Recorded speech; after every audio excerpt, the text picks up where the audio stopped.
Malcolm Bell Wiseman, commonly known as Mac Wiseman, was born on May 23, 1925, in Crimora, Virginia. At 6 months old, he contracted polio. Because of his illness, he was kept inside and was not subjected to the field work that most children of the rural Shenandoah Valley were expected to do. His father would set the phonograph up by the wood stove, and young Mac would listen to old records by such singers as Montana Slim, Jimmie, Rodgers, and Bradley Kincaid over and over. His mother would write the lyrics from songs she heard on the radio into composition books for him. In addition to his challenging childhood, in this video we briefly look at his interesting and little-known life story. Mac's father had the first hand-wound table model phonograph in our area. They had the first radio, and people would gather in at their place to listen to the radio and play records on a Saturday night. In 1943, Mac applied for a job at the Merck & Company chemical plant, but because of the polio damage to his leg, he was turned down. That was when he made the decision to pursue his passion for music.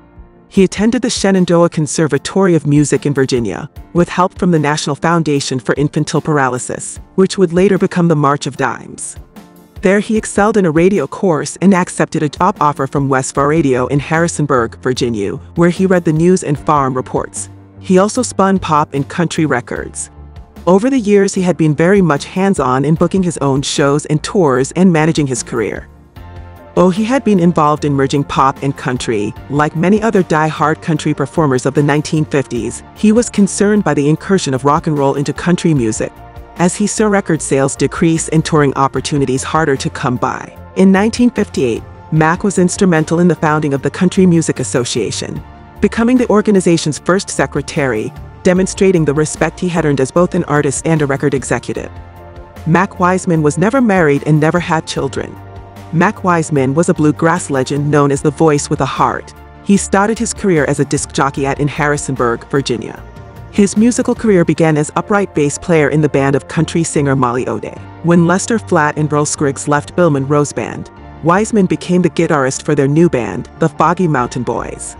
Mac Wiseman wore many hats. He was a singer, songwriter, instrumentalist, band leader, record producer, record label executive, radio announcer, voiceover specialist. You name it, the veteran entertainer did virtually it all, in a career that stretched back to the early 1940s. He passed away on February 24, 2019, in a rehab facility in Antioch, Tennessee. He was 93 years and was suffering from kidney failure during his last moments. Famed for his clear and mellow tenor voice, Mac Wiseman recorded with many great bluegrass bands, including those of Molly O'Day, Flatt and Scruggs, Bill Monroe, and the Osborne Brothers. He was the final surviving member of Lester Flatt and Earl Scruggs' original Foggy Mountain Boys. That fact alone makes him a key figure in the commercial and musical development of 1940s bluegrass. He was also the last living co-founder of the Country Music Association, CMA.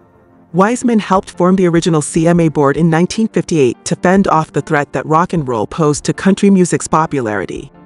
He served as the organization's first secretary during a key time in Nashville's economic and social development.